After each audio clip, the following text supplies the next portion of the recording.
বাংলাদেশে সবচেয়ে বড় রাম মন্দির তৈরি হচ্ছে গাইবান্ধা জেলায়। জানি না গাইবান্ধা জেলার মুসলমানদের গোপন অঙ্গ আছে কিনা, থাকলে হয়তো 90% মুসলমানের দেশে এত বড় রাম মন্দির তৈরি হতো না।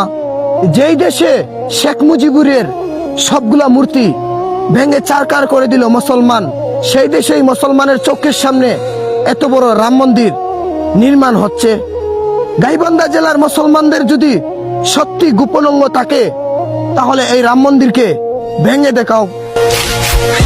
হিন্দু ধর্মের লোককে বলতেছি, ভাই, বেশি অংশ বাংলাদেশে আমাদের মুসলমান লোক, তোমরা আছো সীমিত। এমন কিছু করিও না